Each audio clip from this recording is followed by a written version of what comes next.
Kroátia.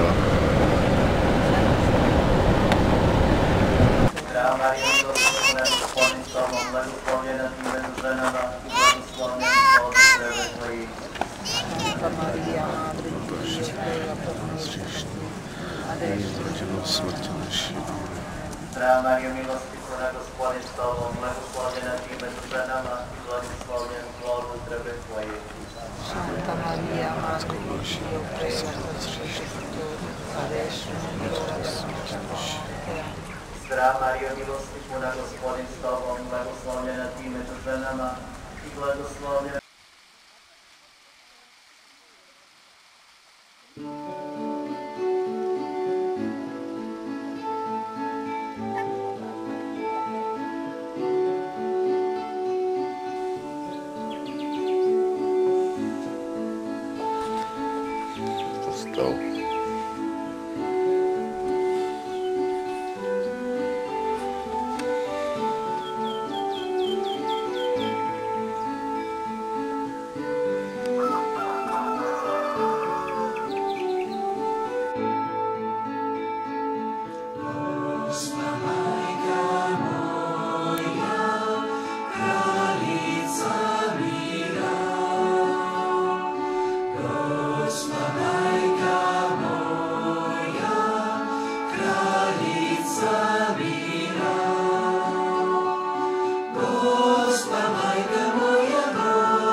Ona si ne na začiatku vybrala, že všetko bude ako prozreteľnosť.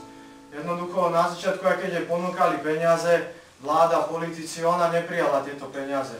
Pretože nechcela ani z jednej strany, nechcela by nikdy závisla od vlády a takto vlastne spoliehala sa na Boha a verila Boha, že Boh to všetko sa postará. A ja myslím, že vďaka tomu existujeme ešte aj teraz. Tak...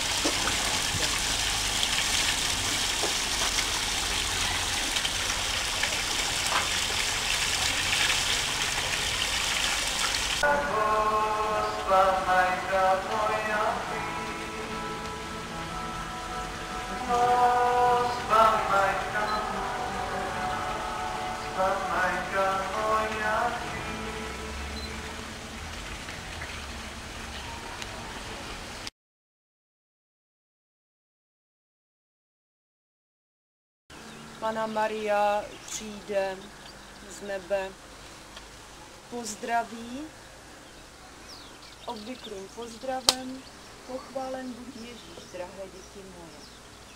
Obvykle se nad námi modlí takhle se vstaženýma rukama, jak jste mohli vidět na tom obraze ve dvoraně, kde jsme měli v neděli mši svatou. Všem požehná náboženské předměty a zvláště se věnujeme nemocným.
Alleluja.